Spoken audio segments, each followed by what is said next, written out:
أهلا أصدقائي. Hello friends. كنت في إجازة. I was on vacation ولذلك لم أفتح بث مباشر لمدة أسبوعين.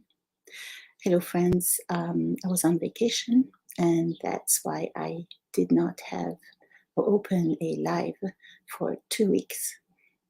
وأنا الآن هنا وعندي 3 أسئلة أريد الإجابة عنها. I'm now here and I have 3 questions I want to answer. أسئلة يسألها طلاب العربية كثيرا. Questions that Arabic students ask a lot. لننظر إلى الأسئلة معا. Let's look at the questions together. والأجوبة. It's not what I want. I want to present, share screen, share.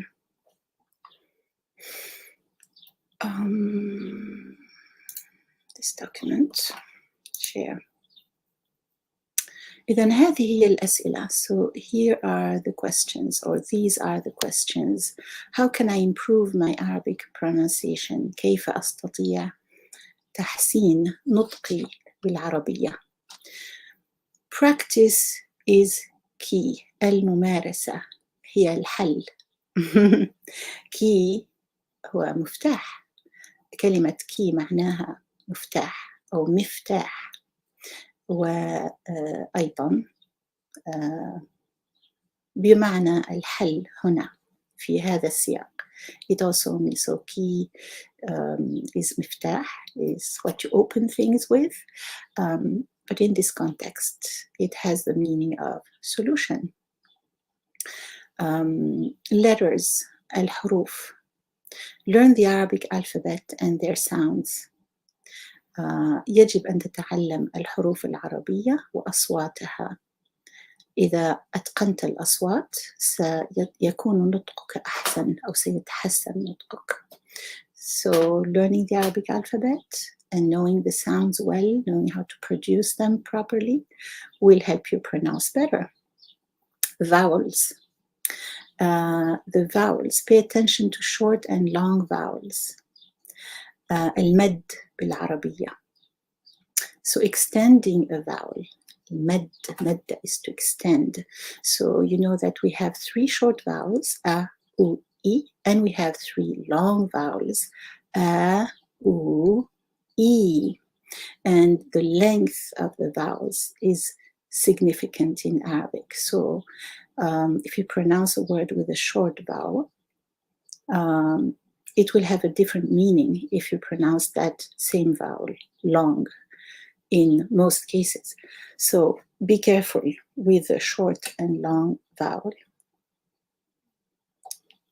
Okay, so the next thing is stress. Arabic words have a specific stress pattern. Now, I would not say that this is universal because stress in Arabic changes depending on your dialect. So I wouldn't worry too much about stress because it depends on where you come from. The stress in a word will change. So in Fusha, you could say, for example, طائرة. And in some colloquials, people might say طائرة, the stress on the hamza. So don't worry too much about stress. Listen, immerse yourself in Arabic media, songs, podcasts, movies. Yes, listen. استمع. الاستماع مهم جدا. تستطيع أن تستمع إلى أغاني، إلى مدونات صوتية، إلى ما يقوله الناس في الأفلام movies. وأيضا هناك الكثير من المسلسلات الموجودة على يوتيوب التي ينتجها أشخاص مثلك ومثلي عن حياتهم اليومية، وأجدها مثيرة جدا وتساعد في تعلم العربية خاصة العامية. So it's important to listen to songs, podcasts, movies, al-akhbar, news, because with news it's good because it's always the same vocabulary that comes back. الأخبار مفيدة لأن المفردات نفس المفردات تعاد كثيرا، المفردات السياسية والاقتصادية إلى آخره. So you'll have vocabulary, political vocabulary, economic vocabulary that keeps recurring. So it's very useful. You get to see this vocabulary in different contexts. And that's what helps you remember the vocabulary, seeing it in different contexts.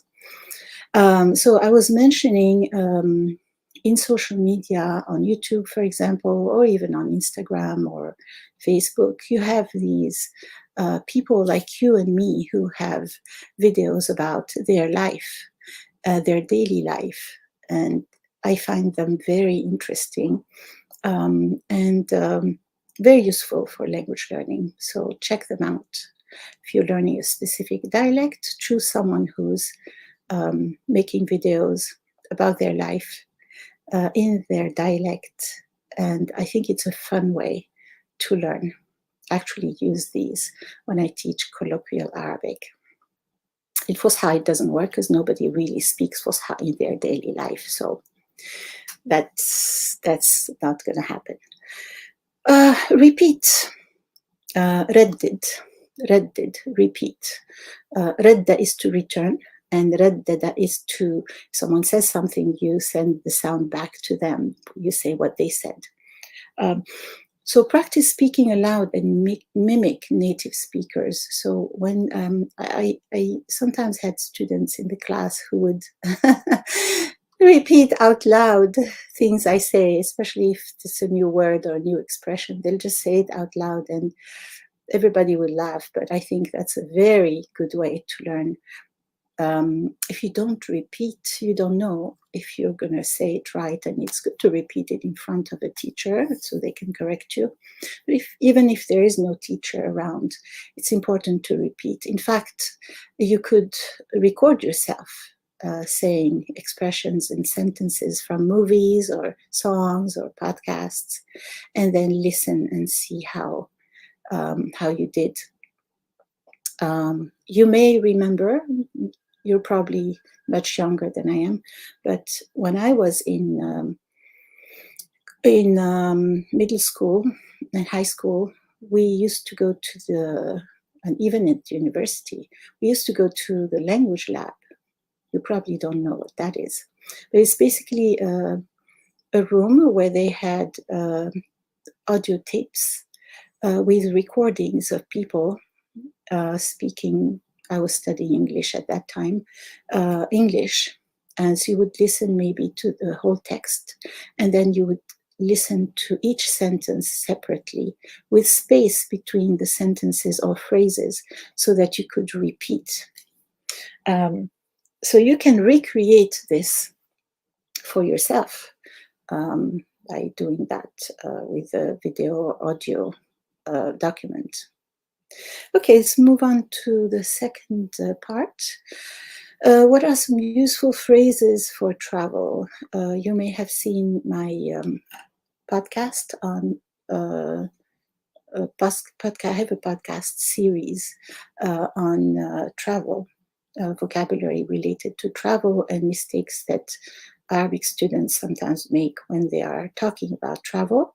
You may want to check that out. My podcast is available on Spotify, Apple Podcasts, Google Podcasts. It's you'll find it in many platforms. Let me know if you like it, and please leave a review or a rating if you like the podcast. If you don't like it, don't leave a review or a rating. Okay, so some useful phrases for travel. When traveling to an Arabic-speaking country, some important greetings are marḥaban, pronounced marḥaba, or marḥaba, depending on where you come from. And then šukran, that's the standard. You may have other expressions depending on the country. And then some basic questions like kam الساعة, That's important. What time is it? Although now everybody has a phone and the phone changes time when you travel, so that shouldn't be a problem. But it's, if you want to ask about the time, let's say you are not sure, you can say كم الساعة. We say how much is the hour, because we're asking about how many hours.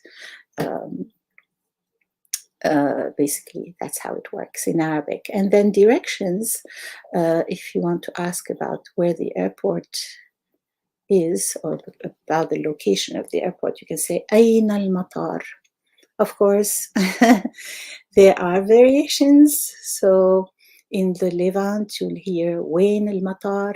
In Egypt, you'll say المطار فين. So, for example, right? And then for food, if you want to ask about the menu or ask for the menu, you can say طلبية من فضلك or قائمة الطعام من فضلك. قائمة is a list and طعام is food. So the list of food is another way, maybe a more common way to say menu. You could also say المنيو من فضلك or من فضلك if it's a girl. Here, of course, it's standard Arabic, so it's من فضلك. The masculine is the default. When we speak in most Arab countries, you say من فضلك to a man and من فضلك to a woman. Okay, and moving on to question number 3 is how can I make how can I make learning Arabic fun? Okay, it's important to have some fun with your language learning. يجب أن تستمتع بدراستك للغة. هذا سيساعدك في التعلم. This will help you in your learning. So inject fun into your learning process. Songs, listen to Arabic music and learn lyrics. Okay, استمع إلى الأغاني العربية واحفظ الكلمات. You will find song lyrics online. Of course, very often the song lyrics are typed by people who are not teachers, and you may find some mistakes. But by and large, it's okay.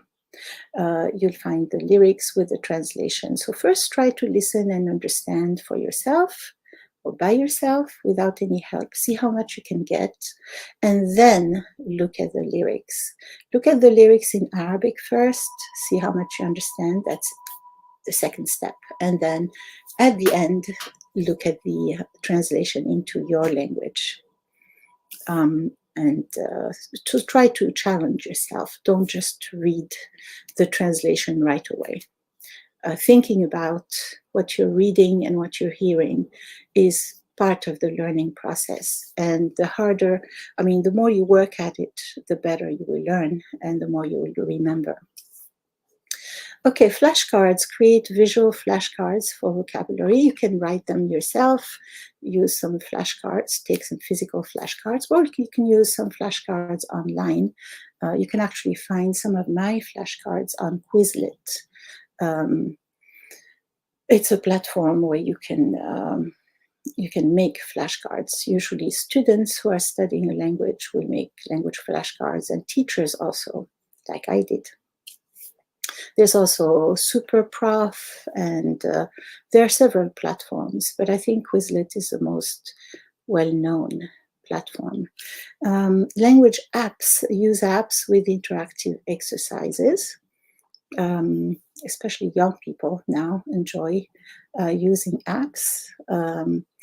They can be fun because they give you a sense of achievement. You keep moving from one level to the next, and learning is normally incremental. Every time you learn, you finish one lesson, you have learned something, and then the next lesson will build on the previous lesson. Good apps will do that. And then cooking, try Arabic recipes and learn food-related vocabulary.